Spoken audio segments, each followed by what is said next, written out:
Greetings, friends. It is my pleasure to welcome you today to the Kroc Institute for International Peace Studies, located at a very snowy University of Notre Dame. We hope that those of you who are in the area are staying safe and warm given all the weather we're having here. My name is Garrett Fitzgerald, and I'm the Ethics, Politics, and Community Justice Fellow here at the Institute. Today's presentation is part of a speaker series linked to the Kroc Institute's multi-year strategic commitment to bring intersectional approaches to peace and justice to the center of our research and teaching agendas. Over the course of this academic year, we are featuring a lineup of scholar practitioners whose attentiveness to the complex overlap of multiple social identities underscores the indispensability of an intersectional lens to engaging in peace research, practice, and educational efforts. Today's talk, featuring Dr. Sara Shroff, is entitled Taking Over the Home, on teaching feminist theory in Lahore. Dr. Shroff is an assistant professor at Lahore University of Management Sciences, where she holds a joint appointment in gender and sexuality studies and political science. From 2019 to 2021, Dr. Shroff was the inaugural postdoctoral fellow at the Center for Sexual Diversity Studies at the University of Toronto. Her work broadly traverses histories of labor and capital, political economy, infrastructures of coloniality and brown femininity, and the poetics of desire, memory, and sacred knowledges. Dr. Shroff's work has appeared in top academic journals such as Feminist Review, Cole, and Third World Thematics, as well as several anthologies in peace studies, feminist economics, South Asian studies, and international relations.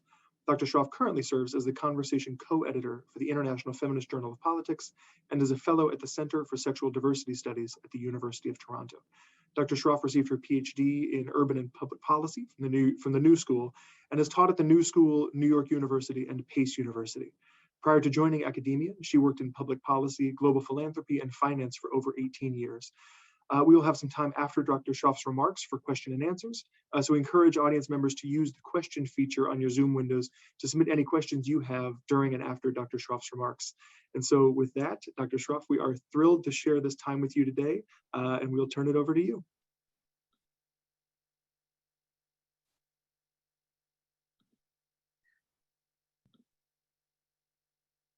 Okay, sorry, I'm trying to get my IT right. Thank you so much, Garrett, for such a lovely introduction. I want to start with saying thank you to Garrett, to Lisa, and to the Kroc team for inviting me and for organizing this event. I also want to thank all the audience members. I know we're all Zoom exhausted, so having so many of you come and join from across the world means a lot to me. So what I will do is I think a lot of you have read the abstract, so I'll kind of share my reflections for between 20 to 30 minutes, and then would love to have a larger conversation about what do we do with this interesting moment of teaching and pedagogy at several intersections. So I'll go ahead and begin, and I'm going to keep looking back and forth because I have my iPad here, which I'll be reading from. So bear with me. So I'll go ahead and begin. The talk title, as you know, is Taking Over the Home, on teaching feminist theory in Lahore. The feminist classroom has often been imagined as separate from the home, meaning a space where we theorize, critique, and challenge frames of home. One might argue that the mere act of entering the classroom implies that one departs from the home. In a pandemic world, this reality of departure from home and entrance into feminist space has been mostly lost, for some collapsed into one, and for others eroded. Fundamentally, the home and the domestic are now to a site of the feminist classroom.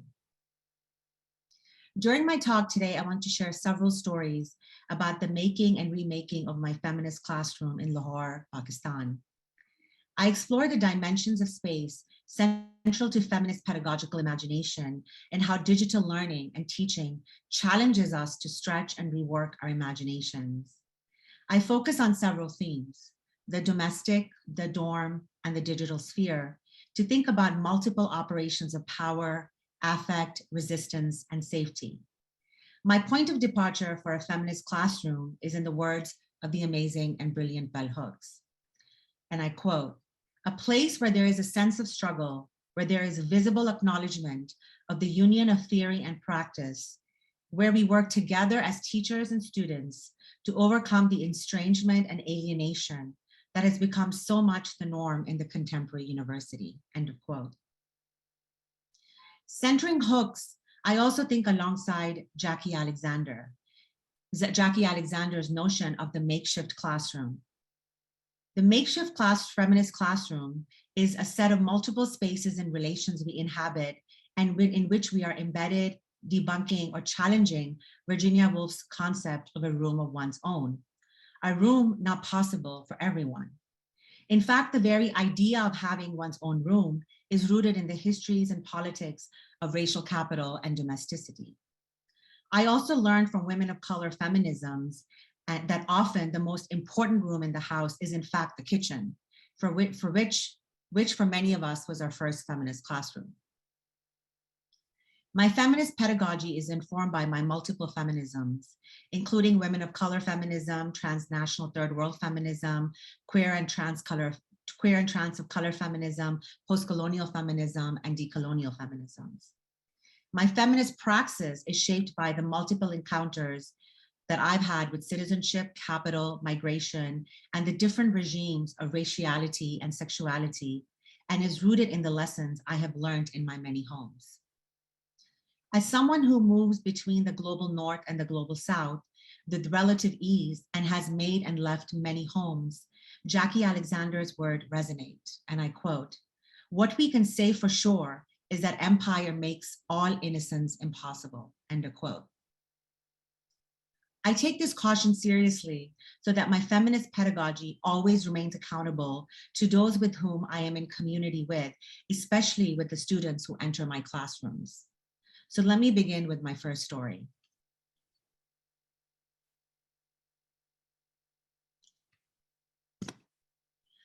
I moved to Lahore in July 2021 during the pandemic to start a tenure-track position with a joint appointment in gender and sexuality studies and political science. Due to shortage in faculty housing on campus, I was offered faculty housing off campus in a mixed-use residential society established initially for the Pakistani military and their families. Being one of the first faculty hires for this newly established gender and sexuality minor, I was to teach core courses and work on curriculum and program development.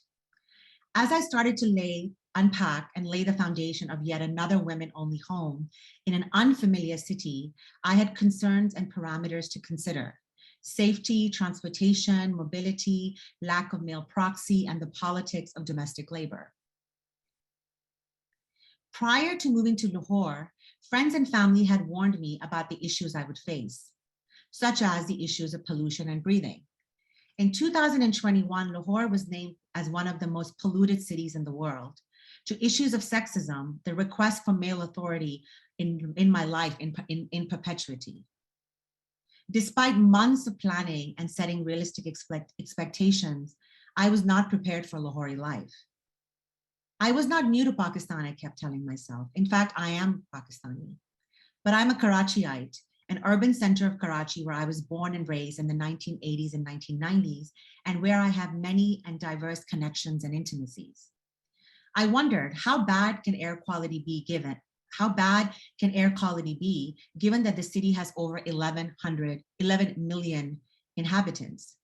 I couldn't have been more wrong, and any hope I had of experiencing the Lahore classroom was shut down as COVID cases rose in Lahore, ongoing lockdown orders waxed and waned, an upsurge of dengue fever put people back in their home, and back-to-back days of dangerous air quality caused daily bouts of coughing and breathing difficulties. I moved to Lahore for the feminist classroom to create it, cultivate it, nurture it, challenge it, revive it. But reality hit. I was confined to my apartment. The city was on lockdown, classes were on Zoom. As a new diasporic resident to Lahore, I did not have infrastructural intimacy with my new city. In Lahore, limited internet bandwidth, hot water geysers, and backup generators became part of my everyday life. Each required decisions, money, and know-how and connections, often mail. So I learned quickly where to procure what service, paid for gas cylinders, air purifiers, and purchased extra data packages on my phone. This was the price I would have to pay to live in Lahore. This was the price I would have to pay to make life comfortable and to make teaching possible. My days last summer were spent dealing with the daily annoyance of malfunctioning and expensive urban infrastructure and carefully setting up my digital classroom. I, like so many others, asked myself, what kind of space do I want to create? Why? What images, books, shadows, colors, feminist art, queer art, background, aesthetics represent my brown queer femininities, my personality, my sense of humor, my politics, even my ethics? I settled on a random assortment of Pakistani pop art, South Asian cinema posters, sacred texts and goddesses, carved mirrors, mosque prints, ceramic tiles, Maasai paintings, abstract pictures and images of an assortment of queer, masculine, feminine, and feminized figures. There are several posters stylized as Pakistani movie art, one with a woman covered in blood and with a gun that has the title, "Honor Kill That Sucker." Another is a hyper-feminine model that with the title, "Society Girl." Another white pop art that says or asks the question, "Has anyone seen my sharam?" which translates to, "Has anyone seen my shame?" And a last one with two men with mustaches that says, "Gay yar," meaning gay friend. I wanted to makeshift my home into a feminist digital classroom, which would give them a sense of my politics through this mediated technology of Zoom.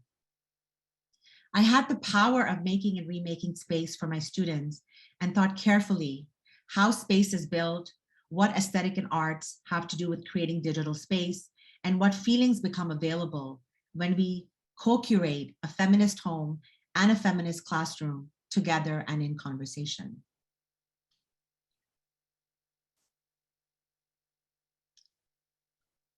Story 2. In September 2021, I logged onto Zoom to teach my first feminist theory class at the Lahore Institute of Management Sciences. Black Zoom windows started popping up with students' names appearing in white. At this point, no one had their video or audio turned on. We began in complete silence, but we did not end there. There is an assumption that a feminist classroom is a safe space where we can unravel, explore, and learn. This assumption pivots on the classroom being a distinct and different space than the home. And it is for some. And this distinction has now been blurred with pandemic pedagogy. The conditions under which students are learning in material and intimate ways have changed and continue to change. Reading lesbian, queer, feminist, decolonial critiques of labor, capital, and ways we organize life hit them hard. The usual processing time was significantly cut. They remained at home, rattled, unraveling, and now armored with new vocabularies. This happened over and over again. Their social media wokeness around gender and sexuality was being complicated, deepened, unmoored. Their ideas of feminism, queerness, and theory were being challenged and reworked. They had their pulse on what was happening not only at LUMS, not only in Lahore and across Pakistan, but could give examples from across the globe. Their digital lives were globalized in scope and scale. Their cultural references and vocabularies were multiple and transnational. They were plugged in much more than I.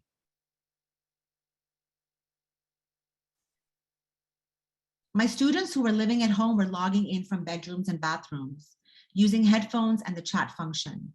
I knew this was because our conversations would disturb the peace and stability of the home. They were learning how the home is a space structured by heteropatriarchal power, feminine and feminized care labor, silent modes of violence and aggression, or at least anticipated modes of violence or aggression. They were learning how homes function through the labors of their mothers, their aunts, and their older sisters, and domestic staff, maids, drivers, cooks, gardeners, and cleaners, even as they were compelled to perform their duty within the home in immediate, visceral ways during their class time. Some of my students took the analytic vocabulary of care labor with them as they rushed to perform exactly that labor. They hosted unexpected guests, helped their mothers with housework and cooking, and cared for grandparents. Some of my students were constantly interrupted by other family members, even as they learned about how dynamics of heteropatriarchy shape the relations of power and responsibility in the household. Some of my students switched their videos off so they could multitask. Their presence in the classroom divided by digital extension of the classroom into the home. Other students were logging in from their dorm rooms and makeshift outdoor classrooms that the university had built in preparation for social distance teaching. Given the limited internet bandwidth, the students would sometimes keep losing connection. They would log in, log back in, log back in. Their process of learning and participating interrupted due to an infrastructural issue. A few times I saw a friend sit next to my students to listen into our class discussion, especially when my students were in a communal space. At times, roommates would overhear our class discussion. I had little or no control over how our class discussions and conversations were being heard, felt, and channeled. I never record lectures or classes, precisely so there's room to speak, think out loud, and share their stream of consciousness. This weirdly open access classroom was unnerving and unpredictable because of the nature of our conversations, because of how new I was to Lahore and to LUMS. I was learning that what you teach here has a different weight and a different dimension of risk. Part of my responsibility as a professor was to be mindful about the location, about the geopolitics of location, and how our discussions can be overheard, recorded, and shared. I felt protective of my students, yet I, like them, was helpless. The infrastructural realities that were new to me were not new to my students. To learn under crisis is not new to most students in Pakistan. My students knew how to be strategic, to be alert, and to be prepared. These capacities and experiences of navigation and negotiation in their everyday lives has been activated in newer ways under the conditions of the global pandemic. But these are adaptations, not inventions. My students already know how to operate under a crisis without what many would call a basic environment for teaching. My students' lives are already shaped by crisis, infrastructural violence, state violence, familial violence.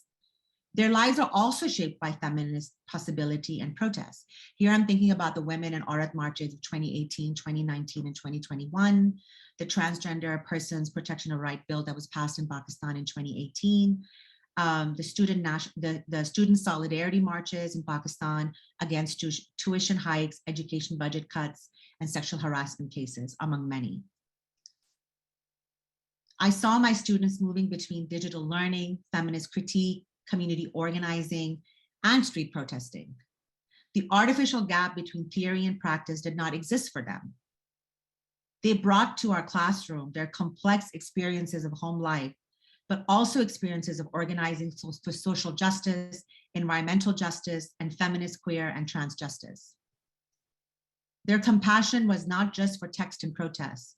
They had so much empathy for each other. They cared so deeply, and they were reaching out to each other to make sure that despite the weirdness of digitally mediated space, those sharing openly and making themselves vulnerable knew that their stories were being heard.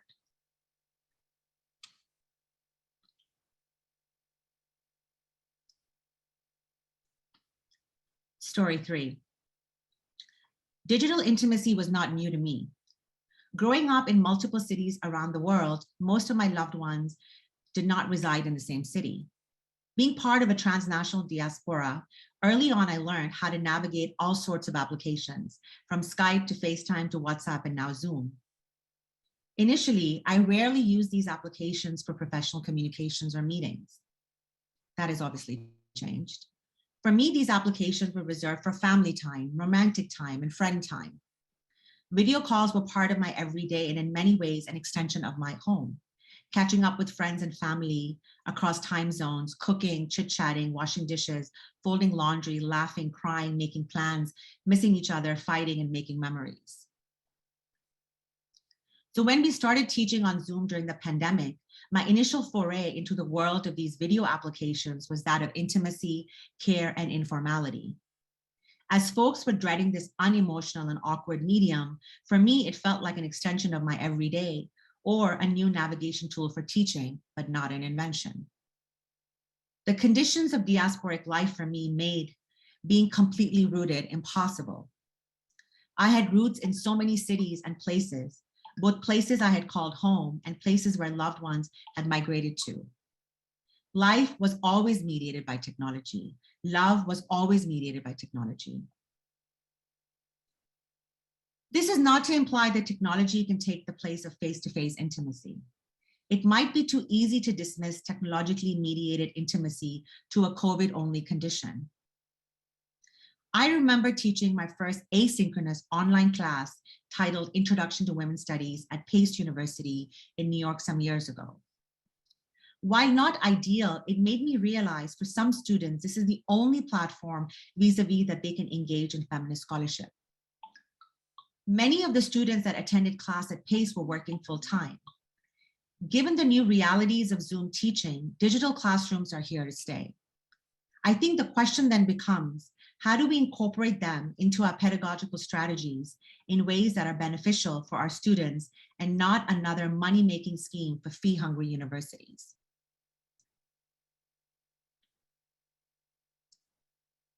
While I had the power as a professor to curate and create a feminist digital classroom, my students were navigating a different set of realities, a different set of power dynamics. They did not have control over their own space most of the time. Their homes were mediated by family and their dorms were mediated by university admin. This raises important questions about the porosity of the feminist classroom. What is my role as a feminist professor? How do we accommodate different spatialities of power?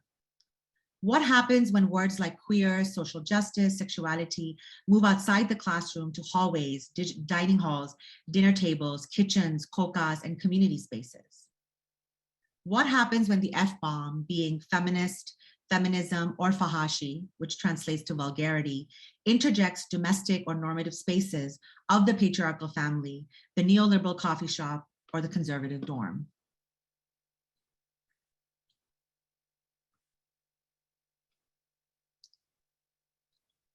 In the last few classes, as we wrapped up class, students shared their reflection and used the word fun to describe my class. At first, I was horrified. Did we attend the same class? Did I not sufficiently cover serious topics?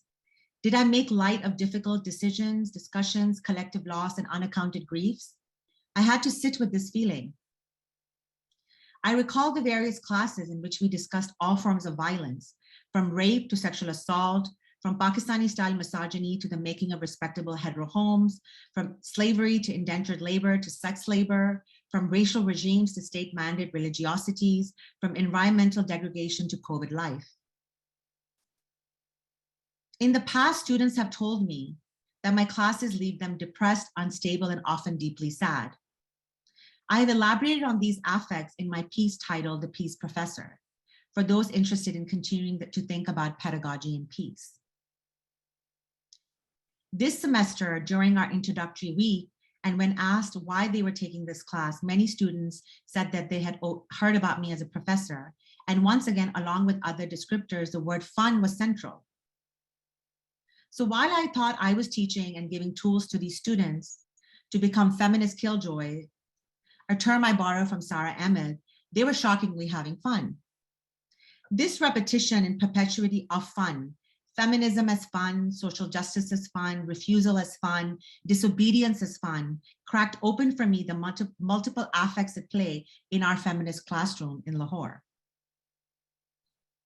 Is fun a capacious word that encompasses a diverse set of feelings, including pain, loss, and sadness, but also a movement towards healing, understanding, and analysis? Is it an expression that suggests an epistemic movement from absence to presence? Is it a gesture to being heard, being seen, being respected? Could it be that the feminist classroom, albeit in the global north or global south, face-to-face or technologically curated, is indeed, against our wildest feminist imagination, actually a space of intellectual delight? Thank you.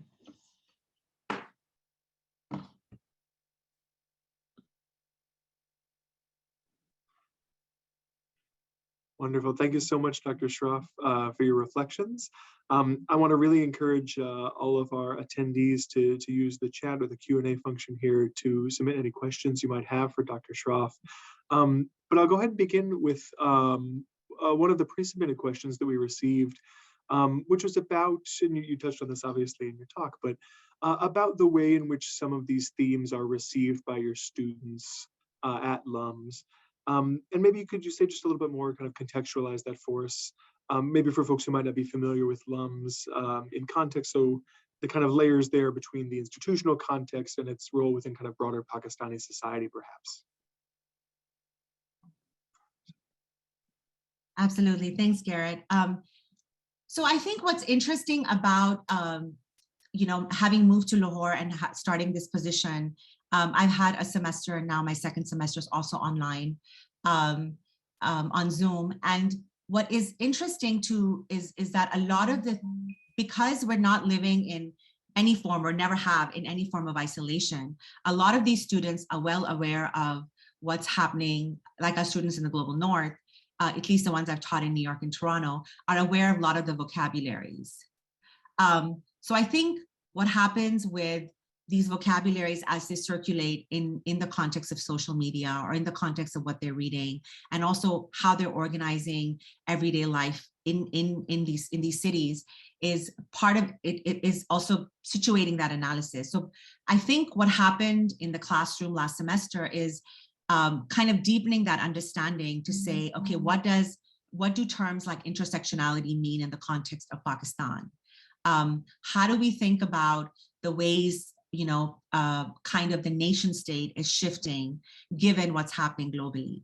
So I think part of what is, and this is a conversation I have often with colleagues and loved ones, is that a lot of the students in the global south are actually well aware of what's happening in the global north in the theoretical frame because of just the movement of knowledge these days. And they are well aware of the transnational nature of some of these conversations. So part of what was really both exciting to see is that these students were coming to the classroom with already a lot of questions to think about some of the intersections that we may think about, like gender, nation, and religion. Thinking about kind of the shifting of the governance of sexuality in South Asia. Thinking about migration and diaspora and what that's happening in terms of the global flows of money in and out of Pakistan. The nature of the way religion is changing. So I think part of it is situating it, also hearing them. I think as a professor, I've learned a lot from my students in terms of actually sitting back and listening to what they are telling me in terms of what they are hearing, and helping to unpack some of that with both the theory that we've read, but then also to co-create theory in these classrooms. Wonderful. We have a question here. Can you speak to how students' religiosity relates to feminist and intersectional frames and conversations? Absolutely. I think students' religiosity relates to feminist conversations and queer conversations very similar to students here. Having taught at multiple universities, like I said, in New York and Toronto, in different hierarchies of students in terms of first-gen students, students of color, very privileged students, and at public and private universities, I think religiosity is part of the conversation everywhere. So I don't think Pakistan is any different, to be honest. And in the class, we had conversation around religion, around culture. What do these things mean when we take them in isolation? And that have been kind of essentialized or cemented in ways, especially for Muslim students or students that are in Muslim majority countries like Pakistan, outside of thinking that they always exist at intersections. So there's no such thing as religion per se, but religion and how it interacts with everyday life, and bringing in those examples around the idea of, the decolonization of Pakistan 70 years ago, the making of the nation, how religion was part of it, but then also thinking about how religion has been part of the US making of a nation. So what is interesting about teaching in Lahore, what has been really interesting about teaching in Lahore, is that a lot of these conversations that we're having in global north schools, universities, are kind of similar, but their understanding of their situated understanding, one would argue, is much more deeper because they're living it out on in everyday life, and they have a lot to say. So that's kind of really exciting as a professor to hear. I wonder, picking up on that, you mentioned your wonderful chapter on the peace professor, and just kind of linking your personal reflections on the different borders and boundaries that you have found yourself crossing throughout your career. I wonder if you could maybe share with us a little bit about, thinking about your work in New York City, in Toronto, and now in Lahore, what it means to be a decolonial and queer and feminist professor in each of those three spaces, and the way in which, to what extent is there continuity there, or to what extent are there maybe disconnects in the way that each of those identities is kind of manifest across boundaries of nation state, differences between settler colonial and other colonial contexts, and so forth. Yeah, great question, Garrett. I think I'm, constantly figuring that out. If I was to, think about it, I think even my move from New York to Toronto, right? I mean, of course, there's an assumption that the move from Toronto to Lahore will be dramatic and drastic, but my move from New York to Toronto was just as dramatic and drastic, because I think I had lived in the US for so many years, between Atlanta, Washington, DC, and New York. And I had a very particular understanding of American politics. I was embedded in American politics, but in a way that shifted when I moved to Canada, right? I think conversations around settler colonialism that are happening in Canada are not as prevalent in US universities. So I saw some shifts that I was experiencing. The way white supremacy works in the US and the histories of whiteness in the US differ from histories of whiteness in Canada. I think the histories of migration in New York or in America in general differs from the histories of multicultural, quote unquote, we welcome migration in Canada discourse. So I think what's interesting is that as someone who is, critiques the whole construction of nation state, I'm teaching actually a class called Introduction to Feminist International Relations this semester. And, we're really harping in on the idea of sovereignty and nation state and sexuality to think about the 16th, 17th century idea of Westphalian to this idea of the post-colonial nation, to think about how we're thinking that these are equalizing, right? Like you have years and years of one particular standard of nation, and then you basically mix all these other nations which have been previously colonized communities, and then expect that this is going to be an equalizing framework, and it's not. So I think just as because I have intimacy also with Canada, because my family has been here. But I think when you live somewhere, that's one of the things I do want to say is I think when you start to live somewhere and create the conditions of life for yourself on the everyday, you experience a very, your understanding of that place deepens in ways that it wouldn't if you were just heading there for a vacation or had already have some semblance of a structure that you are falling into.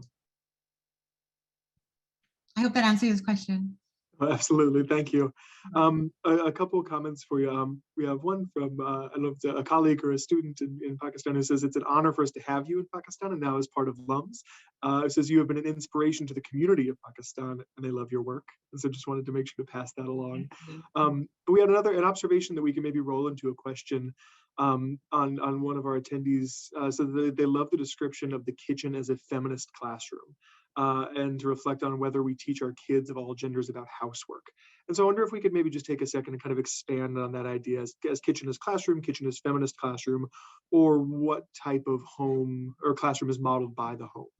Yeah, no, I think, thank you so much for that question. It's something actually I'm really thinking about in my next book project, is to really thinking about the idea of labor and how we think about the idea of housework. So I think what's interesting is that we have a long legacy of this conversation happening, especially with Black and women of color feminisms in the United States and in Canada, as well as indigenous feminisms as well. And this idea of, some of the best books that we're teaching a lot in our feminist classrooms come from the kitchen table press, as many of you probably already know.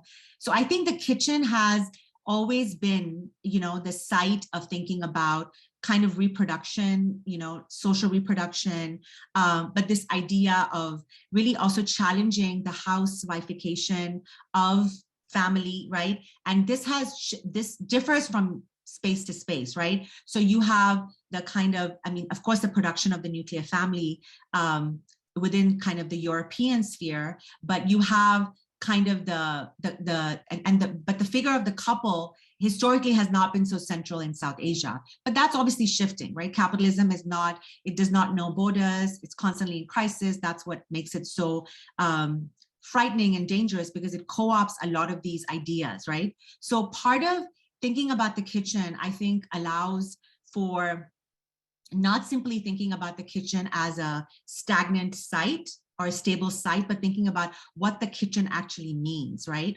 So one of the examples I think I want to think about is when the 2018 women's protest, women's march, the Aurat March, happened in Karachi. One of the posters that got the most kind of attention was a khana khud garam karo, which translates to warm your own food. Now that seems like a very banal protest poster, right? But that actually really geared up people, because the idea of the domestic is being challenged in ways that it hasn't been challenged before, right? So one could ask is, who's actually making food in these homes, right? And then saying, okay, it's not just women, because a lot of the cooks across South Asia are actually men in the homes. I'm not talking about high-end chefs, I'm talking about cooks at home, right? So this idea of feminized labor, right, or the idea of who actually is preparing the food, is an important conversation that we need to be having. And that's why I think it's fascinating that food studies is becoming an important conversation at the center of feminist conversation. The other aspect of it is we often think about domestic labor as a global South problem, as a poor country problem, because they have particular frames of labor that do not exist in the global North, which is actually a complete myth and farce. If one was to really think about labor in the context of let's say, how we have of our home life, and let's say, like I would think about my life in Toronto, there's a lot of pre-packaged goods that I buy, right? But what has happened in the context of the global North, that all of that labor that actually is part of the making of our domestic labor has been invisibilized. So I'm thinking about the people that are, cutting the lettuce and making those pre-made salads that we pick up for lunch, right? So it's not per se the maid at home making it, but it is still a worker that is doing that. So the notion of that notion of labor is being shifted. So part of what I really want to think about is to think about the ways in which labor has shifted within the context of what's happening in contemporary life across the globe, or across multiple migrations that I am intimately a part of. Wonderful. And I want to encourage our attendees to continue to submit your questions either through the chat or the Q&A functions.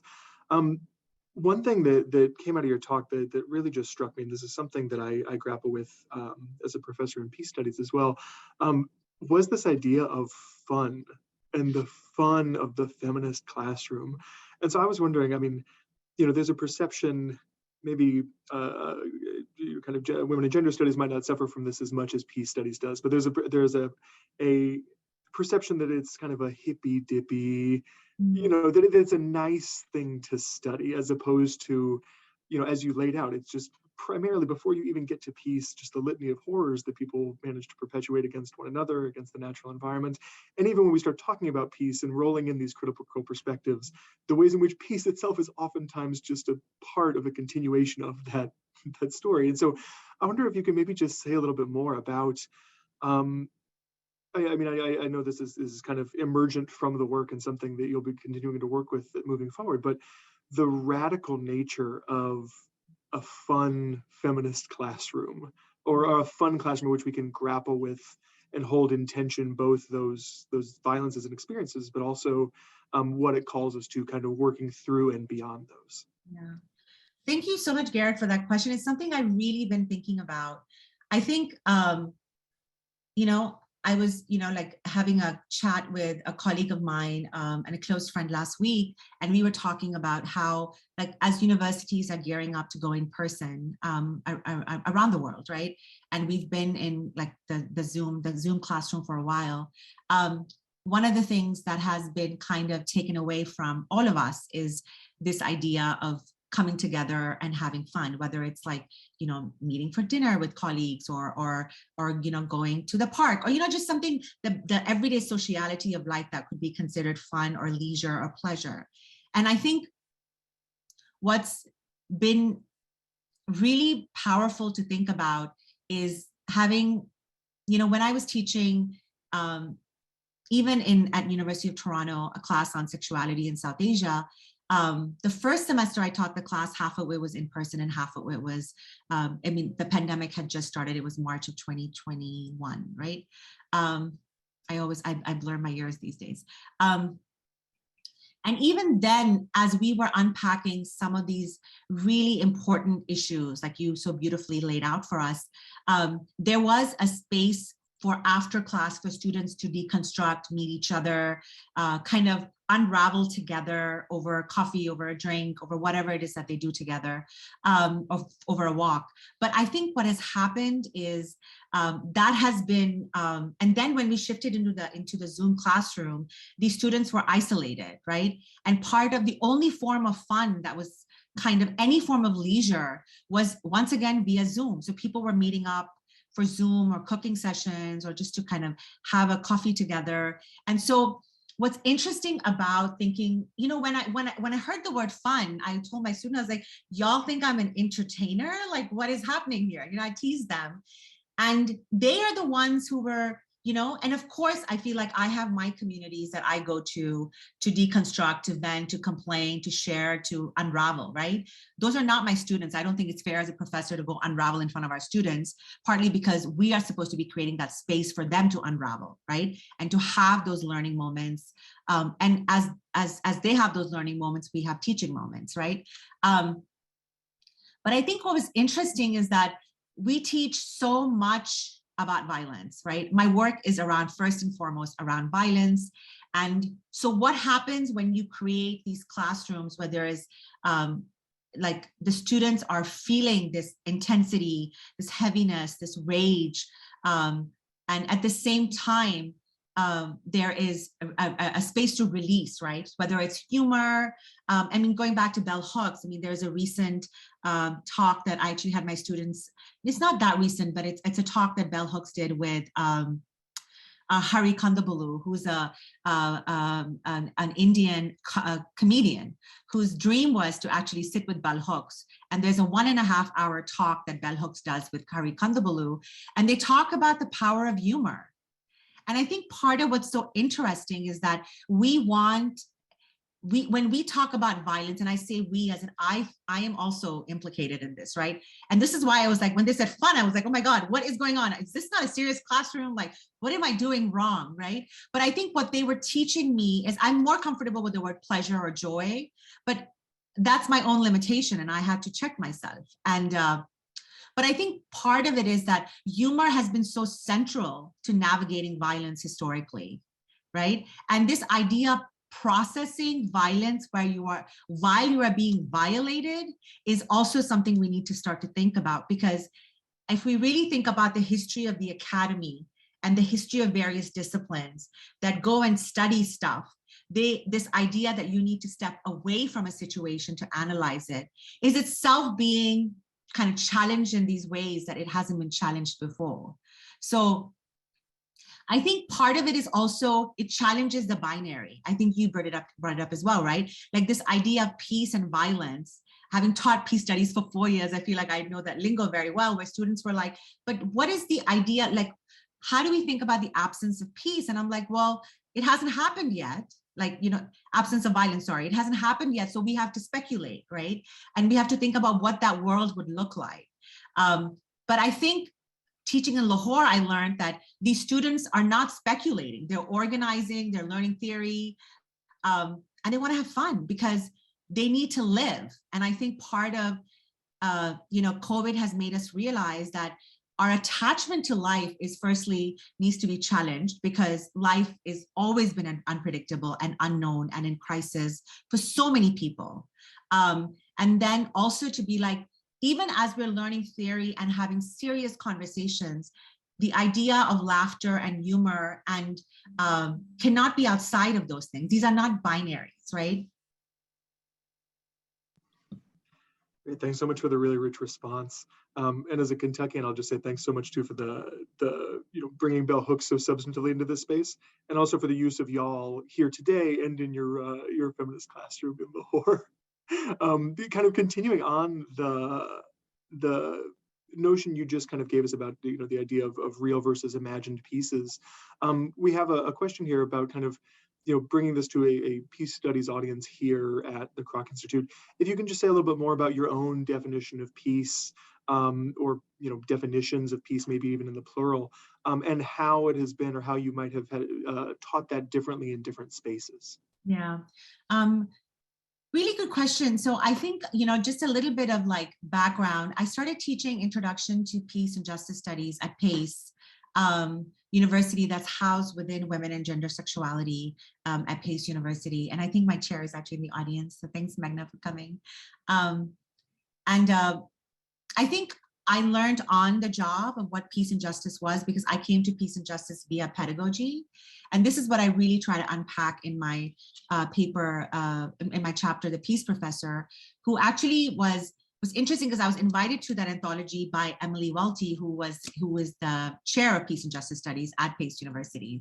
And so I think that as I was figuring out like what are the canonical texts, I think it's always interesting to think about how the canon of any discipline is being taught, right? So in the canonization of any discipline, be it peace and justice studies or be it feminism, one has to be like, okay, what are these canons? Where are they coming from? Who is writing them? Who is it being written for? So I think when I started teaching, I also realized that so much of what I was teaching was also processing my own work, because previous to joining the academy, I was working in what would be considered, development, which is actually an extension of, peace. Is like, if we have more and more communities, quote unquote, developed, there will be less violence. It's a common discourse that we have in both development studies, development economics, but also in peace and justice studies. So I kind of started with Galtong to be like, how do we think about peace in these really complicated ways, right? Which led me to, MLK, and that led me to Frantz Fanon, that led me to Arundhati Roy. And I'm like, peace is not something that many scholars have thought about peace, right? And to think about peace in this kind of abstract way versus in kind of situated ways is really important, right? So I think for me, I don't think I have one definition, and I know that's probably not the answer you're looking for. I mean, I do an entire deep dive of peace in that paper that I wrote, in the chapter that I wrote. But I think for me, I think peace is not something that it differs from situation to situation. And one of my favorite examples of peace, and if I was to ever teach an introduction to peace and justice again, or a class that's situated in peace studies, I would teach this class, I would teach this paper. And it's an article that came out in the Feminist Economics called Peace in the Household. And it's a really good paper because it contextualizes this idea that part of what the problem that we need to really think about is that we have it within the context of the household, right? And this is in feminist economics. So she's really looking at the idea of exit and entering marriages. And she's saying part of the problem with patriarchy, when we think about peace vis-a-vis heteropatriarchy, is a lot of times we just want to be like, let's just keep peace, let's just move on. Like, this is not such a big deal. Like we laugh at racism. We're like, oh, that's so funny. Let's move on. Sexism, let's move on. So part of what I think I contend with in my work is that it's easy to move on, right? And we often account that as peace. Because when you start to get angry about a very small situation, whether it's at a restaurant or at an airport or in your home, then you are disturbing something that people have understood as peace. And often that understanding of peace is staying quiet. So I think that's, I think I would answer that question, but I'm happy to have a further conversation about that. That's wonderful, and thank you for the recommendation. I'll add that to my own Intro to Peace Studies syllabus. Can you please, we've got a question here, can you please restate the name of the person who is in the interview with Bell Hooks that you referred to? And also, could you say a bit more about the idea of care labor? Sure. So the name of this, the comedian, which you should watch, and I think Hari is going on tour again. Their name is Hari Kandabalu, and I'll put it in the chat towards the end. And they're amazing. They're from Brooklyn, and they really challenge this idea of what sexist, racist comedy, why, like their own evolution from doing comedy to being this incredible comedian that is actually does not engage in or tries not to engage in racist, sexist humor. Care labor, I think so much, it's actually one of my favorite topics to talk about, because without care, I don't think there's no world, right? So I think about care in every aspect of life. I think in the context of my talk today, I think I want to maybe think about the care labor as a professor. You know, when I first started teaching at Pace in New York, I was really adamant, like, you know, I'm not your mother, and I'm not your sister, and I'm not your therapist, and I'm not this, and I'm not that, I'm your professor. Now, over the years of teaching and, you know, becoming more, in community with my students, I'm realizing that these terms of mother, sister, therapist are actually socially constructed terms, right? What do they actually mean, right? And what does a professor actually mean for these students, right? So I think part of care labor comes from this idea of giving them, in the terms of the classroom, a space really to is to give space for them to think about what forms of care have gotten them there, right? So one of the exercises we did last semester in my class is I asked students, I was like, who cares for you? Very simple question, right? And they had to go through, they were like, is this a trick question? And I'm like, no, it's not a trick question. Like, answer the question, who cares for you? Like, and so they had to really sit down and think about, you know, all the way from the mundane task of food, right? One would argue that that's the everyday task of food. Like, who cooks for you? Who takes care of you? Who takes care of your emotions, right? Who takes care of your intellectual development? Who takes care of the ways you think about reproduction, right? Whether it's, and often it's feminized, right? So part of this work that I'm trying to do both in the classroom and in my research is to really think about who has taken care of me for me to get thus far, right? And these are care systems, like the class, one of the classes I'm teaching this semester is called Gender, Globalization, and Sexuality. And we are really unpacking the idea of care labor through the work of Selma James, to the work of Silvia Federici, through the work of Angela Davis, because there's a long history of women of color talking about care labor and saying that without cooking and cleaning, the world does not function. Like, if it's that, you know, if one was to go like at that level of simplicity, right, is who takes care of our homes is central to how we think about the world. And one of the talks I attended recently, and I hope it's recorded, and for those of you that are interested in care labor, I would highly recommend you watch that talk. It's between Selma James and her daughter-in-law, who was a political organizer in the Wages Against Housework movement, and then Chandan, who's their daughter, who's a physicist, who looks at feminism and physics. I mean, I'm butchering some of this because these some of the work I don't know intimately, but Chandan Reddy. But I'm happy to share the link after the talk. And one of the things they talked about, which I thought was piercing for me to hear, but also really important as an analogy, is that you have the global north functioning the way it functions, right? So one of the things I wanted to be very careful in my talk today is that I'm not interested in pathologizing the lack of infrastructure in Lahore, right? Because the lack of infrastructure in Pakistan has a particular colonial history, right? So the argument that they were making in this talk at the University of Toronto organized by the Women Gender Institute at the University of Toronto a couple of weeks ago, is this idea that the underbelly of the global north functioning so well as an infrastructure,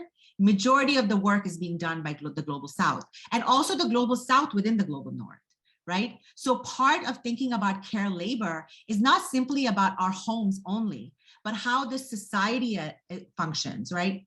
Who does the caring for our for everyday life, right? And we learned that in COVID, that it is the everyday people. It is the people that are working in care services like the hospital, like the grocery stores, that are actually carrying the brunt of care labor. So I'll end there. Great. I think maybe just one final question. As part of our kind of ongoing engagement with intersectional approaches to peace and justice, some of our good colleagues here at CROC have been doing a podcast on decolonial and intersectional approaches to pedagogy. And so I wonder if you could maybe just leave us with a thought or two on, are there any pedagogical strategies that you have found particularly effective for maintaining the care of your classrooms? And for engaging with students, and whether that's at PACE, at Toronto, or in Lahore, if there are any just ways of making those connections and maintaining that relationship of care that you were describing for us. Yeah, that's such a fantastic, ending for this conversation, because I think I have learned from scholars and colleagues that do a lot of work in decolonial theory and indigenous feminism, that any kind of conversation around decoloniality has to start with the politics of land. And I think one of the things that I'm learning very quickly is that, and I think that's why I included the quote by Jackie Alexander, is that all of us are implicated, right? So whether I'm considered an alien in the US during the immigration process versus a settler in Canada during the immigration process is not something I think I can take lightly, because regardless of the types and frames of migration that have brought us to, all of us, to whatever places that we call home, I think the challenge becomes is how we're implicated in these conversations. So they might not be directly affecting us, but I think part of it is to think about that formation. And I think, so whether I was teaching in Toronto or in New York or in Lahore, I think one of the things I definitely ask my students is their route to where they are, to places that they call home, and what are the different routes of empire, right? So there's not just one, the world is, one could argue, 5,000 years old. So there's multiple empires and multiple ways in which we are implicated in the systems that have been created. So part of it is always thinking in the multiplicities of oppressions, in the, like you said, the intersections. And I'm really happy to hear about the intersection and decolonial work that's happening at CROC, because I think that's really important, because we can't think about any of these ideas in isolation. So I'll end there. Thank you so much, Dr. Shroff. And thank you so much again for everyone else for joining us today. I want to invite you all to join us for future events here at the CROC Institute, including the 28th Annual Hesburgh Lecture in Ethics and Public Policy, which is coming up on Monday, February 7th from 4 to 5 p.m., which will feature a lecture entitled The Activist Artist by Booker Prize-winning novelist, essayist, dramatist, and literary critic, advocate, and activist Bernardine Evaristo. Information on that talk and other upcoming events can be found at the CROC Institute website. And so with that, please join me in offering Dr. Shroff a final thanks for her insights today. And thank you all so much again for being here. Thank you, Dr. Shroff. We really appreciate it. Thank you, everyone. Have a good day.